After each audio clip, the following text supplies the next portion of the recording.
এখন গন্তব্য হচ্ছে গেন্ডারিয়াতে, আর বর্তমানে আছি হচ্ছে বনশ্রী। এখান থেকে গেন্ডারিয়া যাব। গেন্ডারিয়া যাওয়ার জন্য এখান থেকে দুইটা রুটে আমরা ব্যবহার করি সাধারণত, যেহেতু গেন্ডারিয়া প্রায় সময় যাওয়া হয়। ওইখানে আমার আত্মীয়র বাসা, অর্থাৎ আমার ভাইরা ভাইয়ের বাসা। আর ওখানে যাচ্ছি, আমার ভাইরা ভাইয়ের মা গত কয়েকদিন আগে দুনিয়া ছেড়ে চলে গেছেন। ওইখানে দোয়ার আয়োজন করছে মাগরিবের পরপরই, আর এই জন্য আমরা এখান থেকে রওনা দিয়েছি বনশ্রী থেকে। রাস্তাটা অনেক ফাঁকা আজকে, যেহেতু অফ ডে।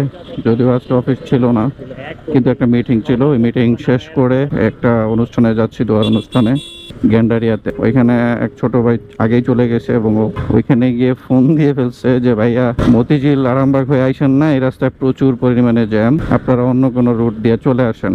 আর অন্য কোনো রুট হচ্ছে সচিবালয় দিয়ে আমরা বের হব, গুলিস্তান দিয়ে। যেহেতু গেন্ডারিয়া যাবো, টিকাটুলি দিয়ে আমাদেরকে যেতে হবে। সম্ভবত পল্টনে কোনো সমাবেশ হবে বিএনপির, যার কারণে ওইখানে প্রচুর পরিমাণে জ্যাম। ভালোই হয়েছে ওদিক থেকে ফোন দেওয়ার কারণে, এখন ওই রুটটা ইউজ করব না। রাস্তা মোটামুটি এদিকটা ফাঁকাই দেখা যাচ্ছে। এই রুটটা অন্য দিনে খুবই জ্যাম থাকে, বাট আজকে একটু ফাঁকা ফাঁকা লাগতেছে। একটু তাড়াহুড়া করেই চালাচ্ছি বাইক। সাধারণত আমি এভাবে ড্রাইভ করি না সচরাচর। 40-45 সর্বোচ্চ 50 গতিতে আমি ঢাকার মধ্যে বাইক ড্রাইভ করি।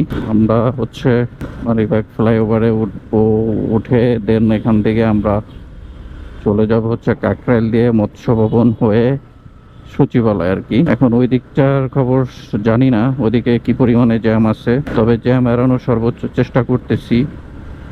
কারণ যেহেতু মাগরিবের সময় আমাদের প্রোগ্রামে মাগরিবের টাইমে অ্যাটেন্ড হতে হবে, কিছু করার নাই।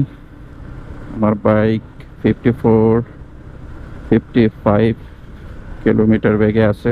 এত পরিমাণে গরম, মানে বলার বাহিরে। পিছ থেকে মনে হচ্ছে যে আগুনের ফুলকে উঠতেছে। মানে এখন যে গরমটা, এটা হচ্ছে পিসের গরম। শেষ বিকেল, অর্থাৎ 5টা-5:30 বাজছে। তো রোদের তাপটা কমলেও, বাট এই যে পিচ ঢালাই সারাদিন যে রোদ পড়ছে, এই পিচ ঢালাইয়ের গরমটা এখন আমরা ফিল করতেছি যারা রাস্তায় আছি বর্তমানে। গরম বেশি হলেও সমস্যা, রোদ হলেও সমস্যা, বৃষ্টি হইলেও সমস্যা, মানে সমস্যার শেষ নাই। এখন 2 দিন টানা বৃষ্টি হইলে আবার মানে আমরাই বলবো যে আল্লাহ, এত বৃষ্টি কেন দাও, একটু রোদ দাও। এখন টানা রোদ পড়তেছে, এখন আবার বলতেছে আল্লাহ একটু বৃষ্টি দাও, আল্লাহ একটু বৃষ্টি দাও। আমাদের আসলে চাহিদার শেষ নাই। চলে আসছি কাকরাইল, বেশিক্ষণ লাগে নাই। কাকরাইল অন্যান্য দিনের মতো, অন্যান্য দিনে এখানে আসতে মোটামুটি 30-35 মিনিট সময় লাগতো, অফিস আওয়ারে বিশেষ করে। আজকে খুব দ্রুতই চলে আসলাম কাকরাইলে। এখন একটু জ্যামে বসি। আজকে হচ্ছে মহাপবিত্র 12ই রবিউল আউয়াল, অর্থাৎ ঈদে মিলাদুন নবী আমরা যেটাকে বলি। কেউ কেউ আবার সিরাতুন নবীও বলে থাকেন। এক একজনের এক এক অভিমত। যেটাই হোক না কেন, কেউ বলতেছেন সিরাতুন নবী হচ্ছে এটা পালন করা, এটা বিদআত না, এটা পালন করা যাবে।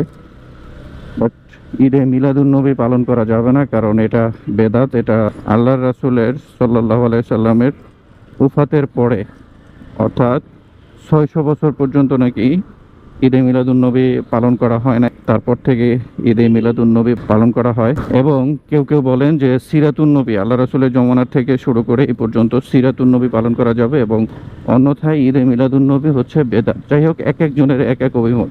যেটাই হোক না কেন, পালন করা দেওয়া বিষয়। তো এটা আপনি সিরাতুন নবী বলেন আর হচ্ছে মিলাদুন নবী বলেন। ঈদে মিলাদুন নবী উপলক্ষে আজকে হচ্ছে ছুটি, সরকারি ছুটি।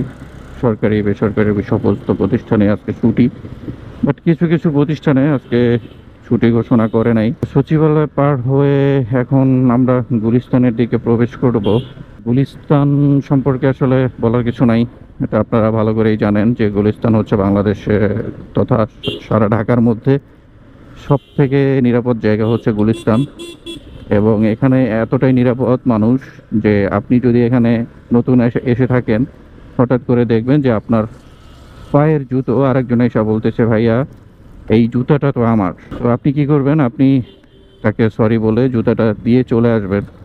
আর যদি এটা না করেন তাহলে দেখবেন যে কিছুক্ষণের মধ্যে লোকজন জড়ো হয়ে গেছে এবং আপনাকে চোর সাব্যস্ত করে সেখান থেকে অপমান অপদস্থ করে চলে যেতে বাধ্য করছে।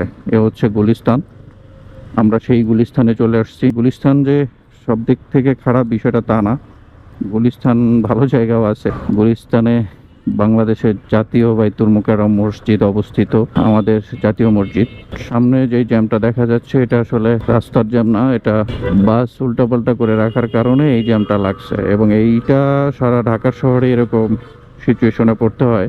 এই যে সামনের বাসটা মাথাটা বের করছে, পাছাটা ঢুকাই দিছে, আবার কোনো বাসে পাছা বের করে দেয়, মাথা ঢুকাই দেয়, এরকম করার কারণে পুরো রাস্তায় জ্যাম লেগে যায়।